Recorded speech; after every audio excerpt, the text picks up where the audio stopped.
La tay'as. Qala Imam Ibn Athaillah As-Sakandari rahimahullah ta'ala nafa'ana Allahu bihi wa bi ulumihi wa bi ulumi masyaikhihi wa talamidati fi dharaini amin. La tay'as min qabuli amalin lam tajid fihi wujud khudurin farubbama qubila minal amali ma lam tudrik thamratahu ajilah. La tay'as, jangan bosan kau, jangan putus asa engkau, min qabuli amalin, untuk bisa diterima amalmu, lam tajid fihi wujud tahudurin, di saat kamu tidak menemukan kekhusyuan di dalam beramal baik tersebut. Sebelum kita lanjutkan, kita potong dulu sini.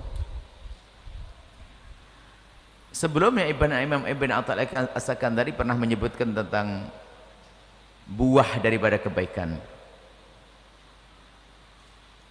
dan di sana ada pahala dari kebaikan. Buah belum pahala. Buah kebaikan dirasakan di dunia, kalau pahala nanti ditemukan di akhirat. Jadi seorang melakukan kebaikan di dunia ini ada yang ia temukan buahnya, dan nanti akan ditemukan di akhirat adalah pahalanya. Jadi ada buah, ada pahala, beda. Jadi buahnya ini semacam hadiah, tapi intinya pokoknya adalah ridha Allah nanti. Kalau dalam urusan beramal baik namanya bisyarah, kabar gembira yang Allah berikan kepada kita di dunia, biarpun di akhirat telah Allah siapkan sesuatu yang lebih agung daripada yang kita dapat saat di dunia.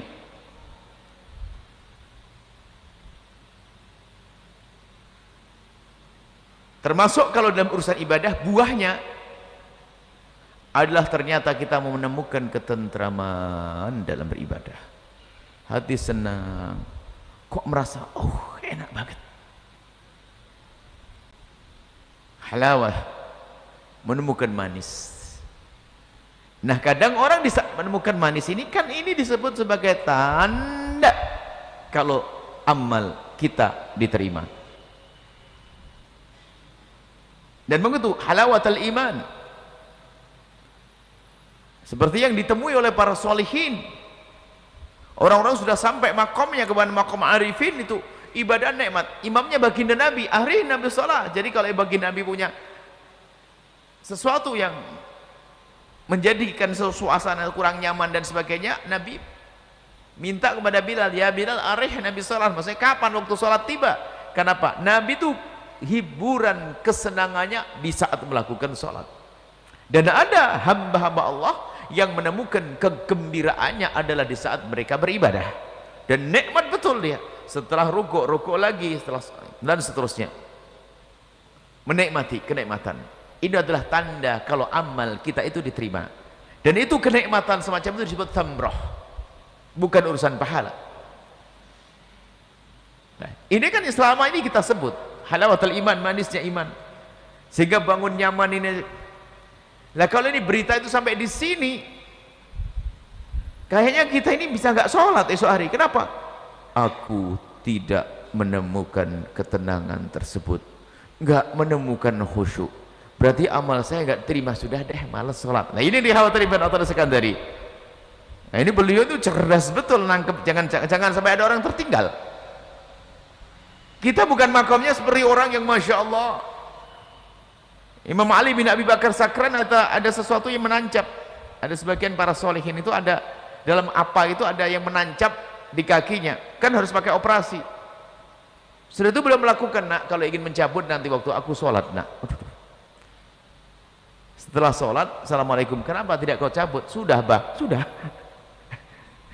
Begitu khusyuknya dia tidak merasakan bahasanya telah dicabut itu. Kekhusyuan di dalam sholat, lega, rasa nyaman. Nah kalau kita menemukan itu ya kabar gembira buat kita.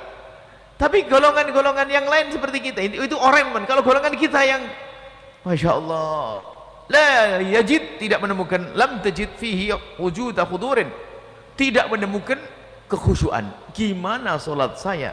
Kan ada kabar sholat yang tidak khusyuk tidak diterima oleh Allah. Serem banget nih.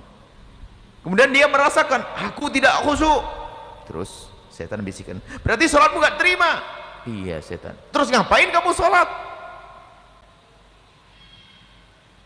Sehingga tidak melakukan ibadah. Maka kata Ibn Attal As-Sakandari, la tayas, jangan merasa putus asa di saat kamu tidak menemukan buahnya tadi, tidak menemukan ketenangan, tidak menemukan kekhusyuan, gundah gulana, mulai dari awal akhir ingat toko, ingat pasar, ingat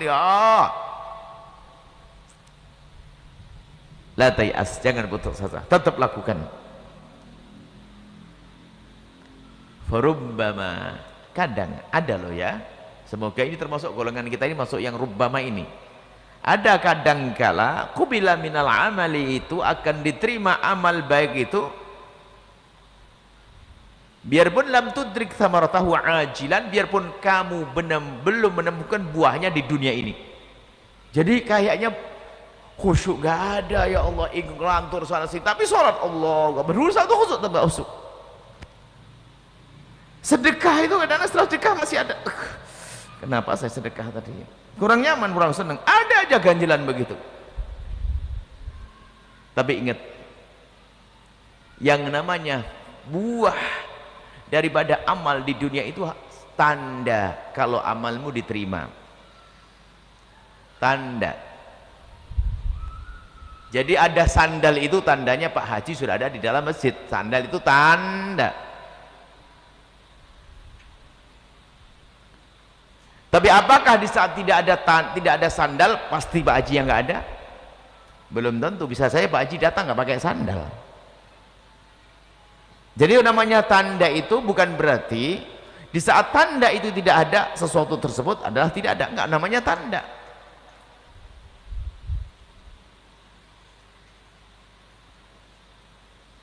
Tanda.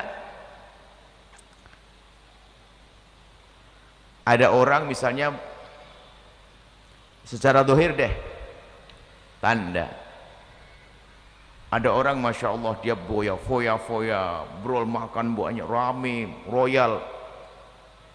Itu kan tanda kalau dia orang kaya, betul nggak? Kan begitu maksudnya, dia brol duit sana, foya-foya dengan yang nggak karu-karuan. Apakah yang tidak foya-foya itu pasti melarat? Yang tidak. Banyak orang yang kaya tapi tidak foya-foya, tapi digunakan dengan cara yang benar, bangun masjid, nggak harus pakai wow. Berarti itu hanya tanda saja, bahasanya dia kaya. Tanda. Nah, jadi bisa jadi ada amal yang memang kita di dunia ini tidak menemukan tanda-tanda diterima. Khusyuk susah banget saya ini, nggak nyaman, tersiksa ibadah, tapi dia masih melakukan. Bisa saja dengan mujahadahmu itu, capekmu untuk berusaha khusyuk itu ternyata sudah diterima oleh Allah. Makanya khusyuk itu wahbi, pemberian dari Allah. Nggak bisa orang berusaha khusyuk. Allah, wah ini toko tuh masuk di sini itu bisa. Toko jualan ini masuk. Bukan itu. Khusyuk itu wahbi, pemberian Allah. Memang kita berusaha. Tiba-tiba saja Allah lupakan semuanya, tinggal dia ingat apa yang dia baca. Allahu Akbar. Khusyuk itu kan hadirnya hati, bukan diamnya jasad. Begini Allahu Akbar, ini tanda khusyuk. Bukan setiap ada tanda langsung pasti ada khusyuknya. Ada sandalnya tok, orangnya pergi, muter lewat sana karena nggak mau ketemu kita. Tanda khusyuk ada tapi belum tentu khusyuk. Dan bisa jadi namanya tanda ada khusyuk biarpun tidak ada tanda kekhusyuannya. Seperti itu. Nah ini dalam ibadah. Kemudian ada hal yang perlu kita pahami. Ingat, siapapun Anda, jika Anda tidak menemukan kelezatan dalam amal baik, bukan berarti amal Anda tidak terima. Dengar kata Imam Ibn Athaillah, jangan putus asa, teruslah beribadah dengan cara yang selama ini kau jalani, biarpun kamu belum menemukan tadi lezatnya ibadah. Aku masih capek, lakukan. Sebab kalau tidak difahami dengan cara ini bahaya, gara-gara tidak menemukan kelezatan langsung tidak sholat selesai. Oh enggak, tantangan harus. Kemudian barang siapa yang beramal baik itu kemudian hanya mengandalkan tanda diterima tersebut, ini ada bahayanya juga. Bahaya. Sehingga di saat dia menemukan tanda-tanda tersebut, dia menemukan bahwasanya aku sudah khusyuk, enak banget beribadah dan sebagainya, ternyata berubah menjadi orang yang salah di dalam memahami makna kekhusyuan tersebut,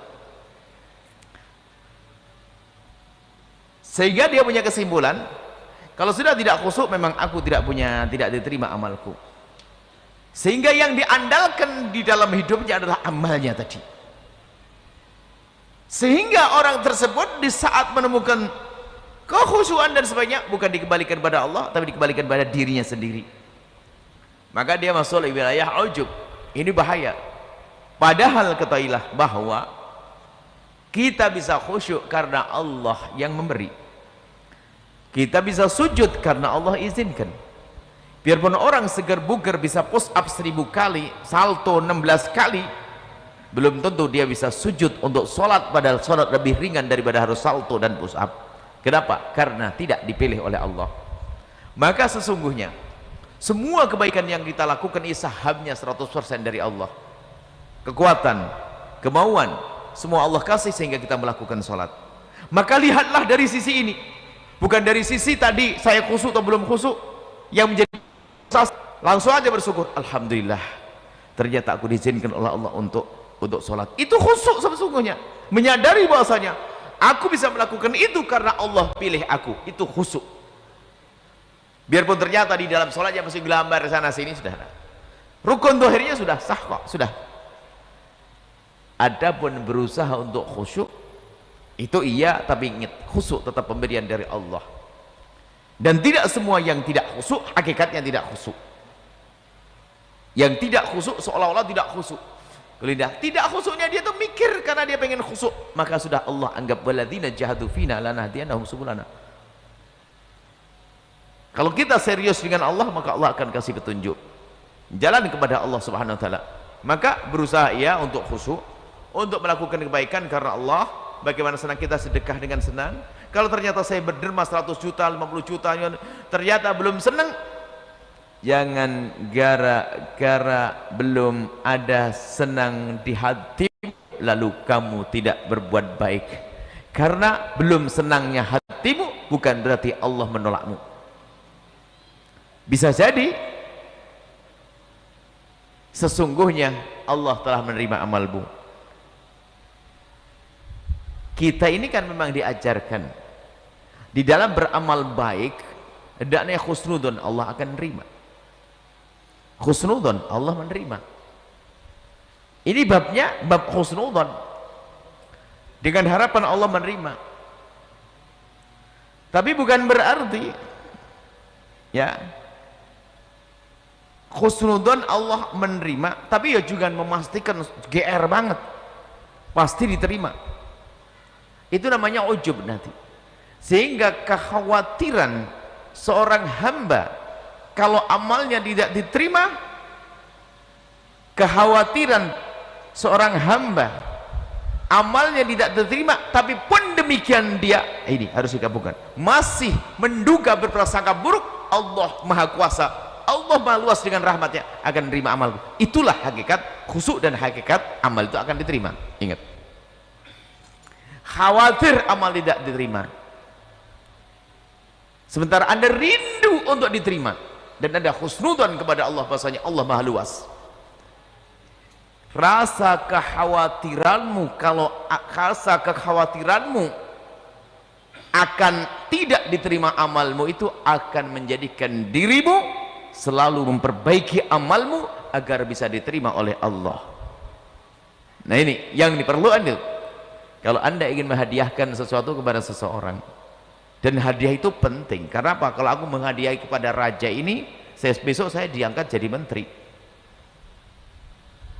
Menteri kan berapa bulan, berapa tahun, 5 tahun, anggap saja anda memberikan hadiah, harapannya hadiah diterima.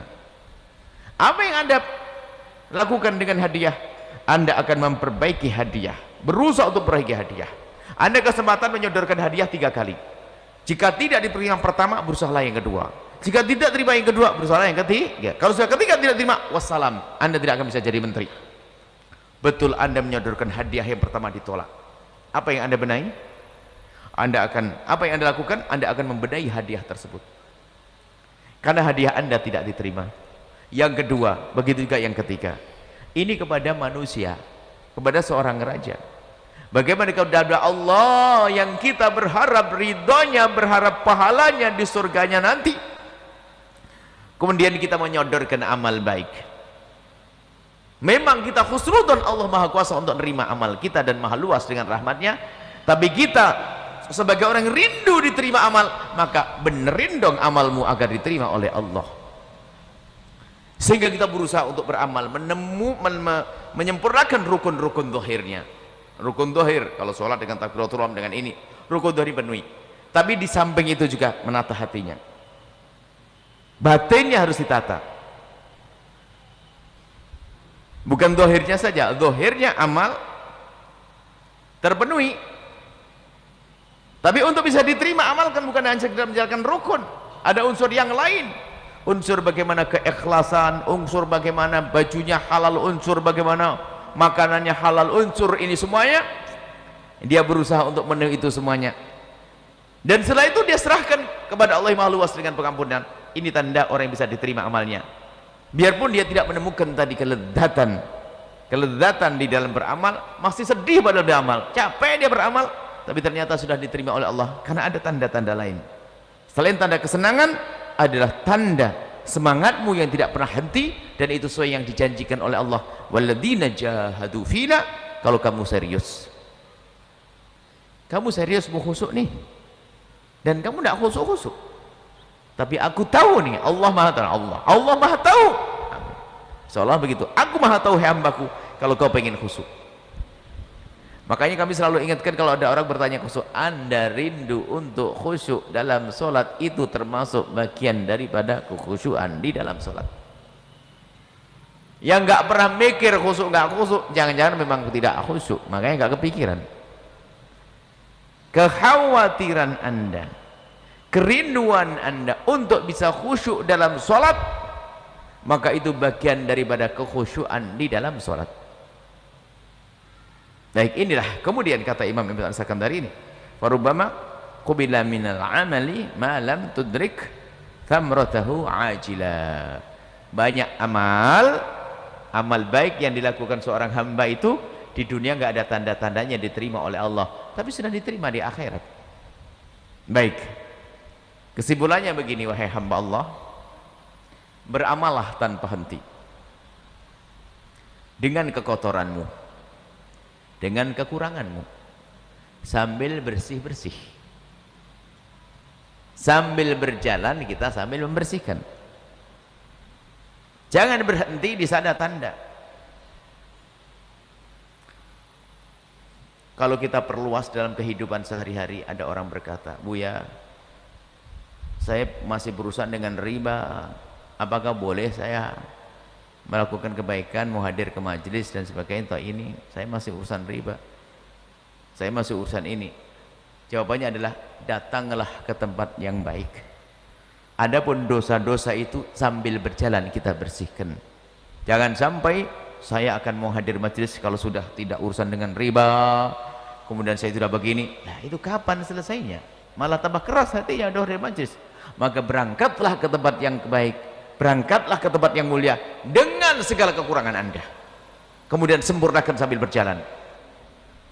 Sempurnakan sambil berjalan.